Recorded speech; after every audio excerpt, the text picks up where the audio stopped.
Hi everyone, welcome back to the channel. My name is Leanna and this video is just going to be a summary of what we talked about in my live show last night.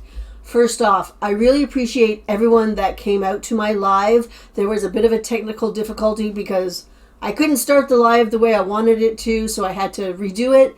But people showed up and I was really very appreciative. It was so much fun just having a chat with everyone.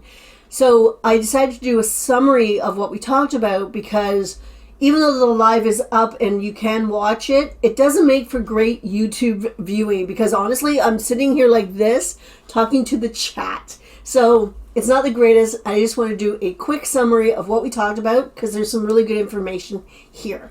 If you like this kind of content, please subscribe. I'm uploading at least once a week on Fridays and usually more. So let's hop to it. We started off with talking about the price of shipping going up on Posh US. It is now $7.97 as opposed to $7.67. And really what I want to say about that is it's okay. It's only 30 cents and you know what, you kind of got to go with the flow and you got to roll with it. Here in Canada, Poshmark upped our shipping well over a year ago now because we were paying $12.99 and now we're paying $13.49 and it didn't make a huge difference in sales. So keep that in mind if you are selling on the US platform. 30 cents is okay. It is the way it is. You know what? Prices go up. Just have to sort of figure out how to incorporate that into your business. Not a big deal. We then talked about all those live show notifications that were driving everybody crazy.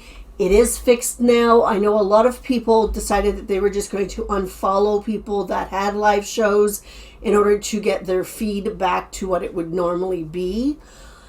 I have to say that months ago when they started live shows and their notifications started coming into our feeds, I made it a habit to start scrolling through, going through comments, orders, offers, likes, all that kind of thing at the top of your news because it just made me not miss anything. And I don't rely on the all part of that feed, and I haven't for months. I think it's a good habit to actually check each individual tab.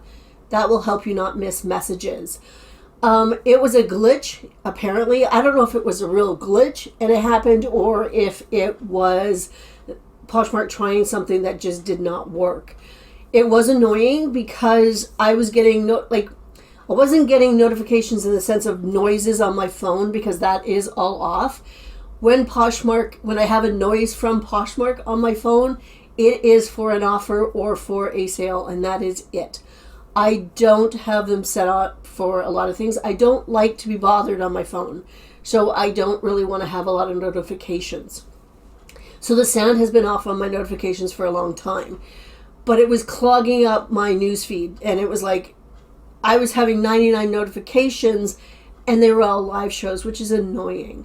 So the fix now, we don't have to worry about it. It was whatever it was. I know a lot of the community emailed them and said, what the hell? And they did email back, but it was, interestingly enough, it was the same form letter.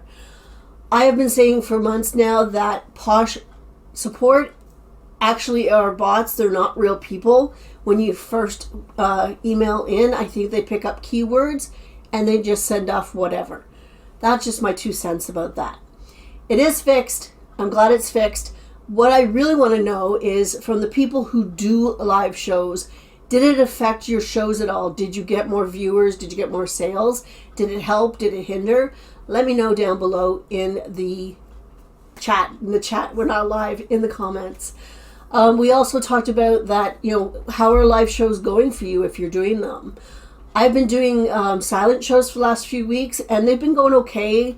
One of the reasons I was doing it was to explore the feature and to see if I could get some sales. I haven't had a ton of sales and that's okay, but I'm using a feature on Poshmark and I think they like that. So I'm just trying that out. I did have an incident at my last silent show. Somebody bought a big bundle and there was a payment issue. So that was a little disheartening. It was annoying because I thought I was going to be selling 8 things and I ended up selling nothing. So I was not happy about that. I don't know if there's a fix for that because payment issues happen once in a while on Poshmark and that's just the way it is. I did message the buyer and I got nothing, crickets. So it is what it is. On Thursday, I usually do my shows on the Thursday. I'm doing an actual live show this coming Thursday on Poshmark Canada. I have not applied to be a part of Posh US live shows, and the reason being is because it costs me more to sell on the Posh US platform because I have to pay my cross-border shipper a fee. So if I sell a t-shirt at a live show for $3, just saying, I still have to pay an 80-cent fee to ship that. So I'm making absolutely no money. I'm losing money. So I won't be doing shows on Posh US at the moment for sure. But I'm going to try an actual live one on Posh Canada to see if maybe showing the items actually helps. So I'm still exploring it and seeing if it's going to work for me. We'll see. Okay, moving on. It was like an hour-long live show, so we ended up talking about a lot of things, which I thought was so much fun. We talked a little bit about transparency and YouTubers. I made a personal decision when I started YouTube that I would not be sharing my final numbers, so you won't get this is how much I made this week, or this is how much I made this year or this month. I don't share my end numbers with anybody except for Paul and my accountant and, the Canada Revenue Association or whatever they are, the CRA. It was a personal decision. That's all it is. There was really no reasoning behind it except for that I think it's personal information. I will share individual sales and what I paid for it and what I made, absolutely, because I think it gives people a good idea of what you can make on the platforms. So transparency, to me, doesn't mean that you have access to absolutely everything going on in my business or my life. It just means that what I do choose to share with you, I am completely honest. And for me, that is just a personal thing. If other YouTubers want to share whatever, then that's up to them, and I respect that. My offer experiment. I'm talking really fast. I don't know why. But anyway, my offer experiment that I did this week. We were talking about offers to likers and having to have a shipping discount on it, which, cuts into your cost of goods or your cost of doing business. And people were saying, well, I just use my shoppers and I add the likes into a bundle. That way I don't have to offer a shipping discount. I thought, okay, that's cool. Let's try that. Because Poshmark likes when we share. Start again. Poshmark likes it when we use their features, and maybe this will save me a bit of money. So for a few days, and I know it's not a huge experiment, but for a few days I turned off my offers to likers on Posh Sidekick, and I just went into my shoppers every day about 4 o'clock, and I sent out an offer on every single like. I added everything to a bundle and sent out, I think it was a 25% offer on everything. And it was a miserable failure. I got no sales. I had one counter offer, which I accepted, and that's it. And we're talking about I sent out hundreds of offers. Now, maybe 25% wasn't the greatest percentage, but with the first offer, I like to be in around the 25, 27%. And, that way that gives them an idea that, hey, I'm willing to negotiate and see what happens. Like I said, I had no sales. It was not good. And it was kind of clunky to use. I used it on my computer, which may have made a difference. And I didn't really like having to sit here for a whole 10 minutes. I mean, it didn't take very long, but I didn't like doing it. It just was not, I was like, I could be doing something else. So I stopped that. This morning, which is Saturday, I did put back on my offers to likers with Posh Sidekick, because it's a task I don't like doing. And that's what Posh Sidekick is there for those tasks that I hate doing, that take up my time when I could be doing something more. So my experiment was interesting, and it just proved to me that I want to continue with my automation and the offers. Yeah. We talked about relisting, how I relist on everything. All the time. I do at least 10 relists a day. I don't wait for the 60 days. I want to get rid of those likers who don't want to buy it, because I figure after 2 or 3 weeks and 35% offers, if they're not countering or anything, they're not really wanting to buy. So I get rid of the likers. Because like I've said before, the offers are attached to the likers, not the listing. So if you relist, you can start sending out offers again to new likers. If you do a lot of price reductions on closet clear out, then the price reductions go with the listing. So it's more important there to wait the 60 days to relist and have it as brand new. That way you start with a clean slate.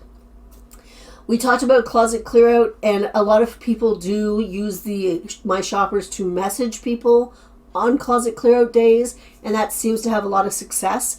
I love this method. I think if you want to participate in closet clear out, it is a fantastic way to do it, because you're not just willy-nilly dropping prices. That way you don't have to worry about the price reductions in your listing or relisting, and you don't have to worry about going back in and putting all the prices back up. So it's a really good thing. You go into My Shoppers, you send them all a message saying, hey, it's closet clear out. If you want, I can drop the price to this item by this much or whatever, and Poshmark will send you a notification with reduced shipping. Fantastic way to do it. Absolutely. What else? We talked a little bit about our Goodwill 50% off sale that a lot of us did participate in yesterday. I did get some really good items. I could do a haul for you maybe after I get everything cleaned up. Maybe that's what I'll do later. I'll do a haul on that.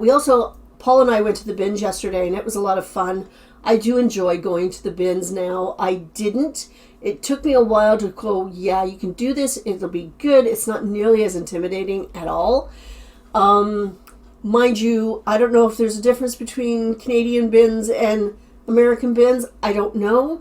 We're actually planning a trip to go to 2 or 3 bins, Goodwill outlets in the States, because we are on the border.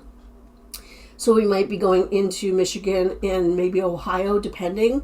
So we're planning on that. So if you know of good bins in that area, mid-Michigan and Ohio kind of thing, let me know down below. What else? We talked about different platforms, trying new things. I have been listing on eBay. I am up to 12 listings this week. I'm very proud of myself.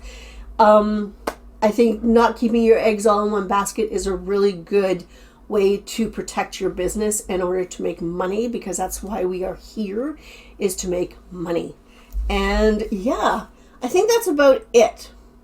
I don't recall talking at the top of my head. I don't remember talking about really anything else.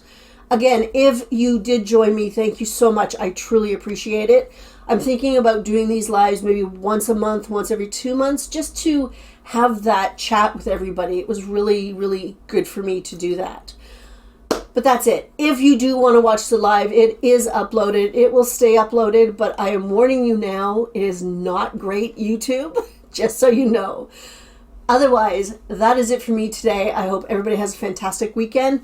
I'll see you next week. Bye, guys.